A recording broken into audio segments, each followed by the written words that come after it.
Hello guys, আজ খামো আমি পান্তা ভাত। আবার হাসছো না তোমরা, পান্তা ভাত ছুঁই না। পান্তা ভাত কিন্তু হ্যাভি টেস্ট, যারা গরিব মানুষ তারাই জানে এটার টেস্ট।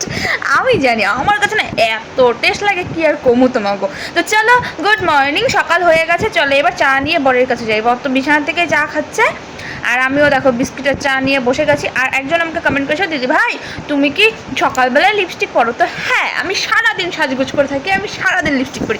মানে কি বলতো, সকালবেলা ঘুম থেকে উঠে একটু ফ্রেশ ট্রেশ হয়ে আমি কি লিপস্টিক লাগাই, আমার না লাগালে ভালো লাগে না। তো তারপরে দেখো আমি একটু শুকনো লঙ্কা ভেজে নিচ্ছি, কারণ আমি পান্তা ভাত খাবো। চাল কুমড়ো ভেজে নিচ্ছি, ওটা দিয়েও পান্তা ভাত খাবো।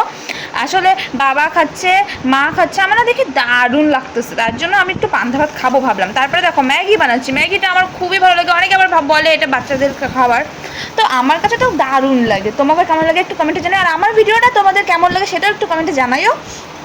আর কে কোথা থেকে দেখছো সেটাও জানিও, আর ম্যাগি খেতে কার কার পছন্দ সেটাও একটু জানিও কমেন্টে। তোমরা তো আজকাল কেউ আমার ভিডিও দেখো না, ভিউজ দাও না। তো এই যে দেখো, তোমাদেরকে বললাম না ভিডিও শুরুতে যে আমি পান্তা ভাত খামো, তো দেখো এই দেখো পান্তা ভাতে দুইটা শুকনো লঙ্কা, দুইটা না তিনটা চারটা শুকনো লঙ্কা ভাইজা, ডইলা কাঁচা লঙ্কা, ডইলা পেঁয়াজ নিয়া, চাল কুমড়া ভাজা নিয়ে সেই খাইছি, যে কি টেস্ট, তোমরা একবার ট্রাই করে দেখো, সেই লাগে।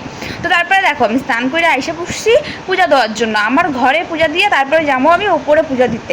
দেখো আমি একটু প্রদীপ জ্বালিয়ে নিচ্ছি, আমার বরের সাথে একটু কথা কইতেছি। তো তোমাদের কার কার কেমন কেমন দিন কাটে সেটাও জানিও। আর পান্তা ভাত কে কে খাও সেটা একবার হাত তুললো, হাত না তুললেও কমেন্টে কইও যে পান্তা ভাত কার কার ভালো লাগে। আশা করি অনেকের ভালো লাগে, অনেকের ভালো লাগে না। আমিও ছোটো ছিলাম তখন ভালো লাগতো না, এখন মাঝে মাঝে খাই, তো খুব ভালো লাগে। আজকে আমি আবার শাড়ি পরে নিচ্ছি, কারণ অনেক দিন শাড়ি পরি না, ভিডিও কর্মের জন্য শাড়ি পরছি।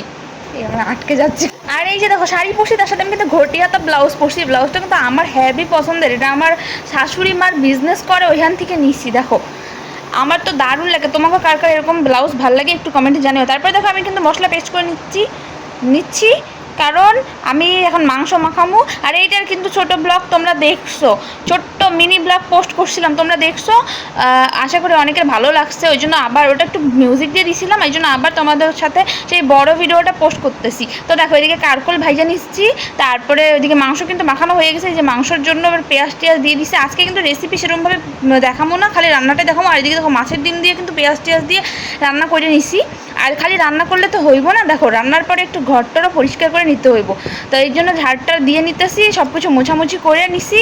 তো তোমাকে কেমন লাগলো আমার এই ভিডিওটা অবশ্যই কমেন্টে জানো। দেখো ঝাড়ু দিতে দিতে এদিকে কিন্তু আমার তরকারিও হয়ে গেছে। আমি কি করি, রান্না অর্ধেক হয় তখনই গ্যাস ট্যাস মোছা শুরু করে দিই, ঘরটা ঝাড়ু দেওয়া শুরু করে দিই, যাতে রান্নাও শেষ, আমার সব বাকি কাজও শেষ হয়ে যায় সাথে সাথে, তাহলে আর দেরি হয় না।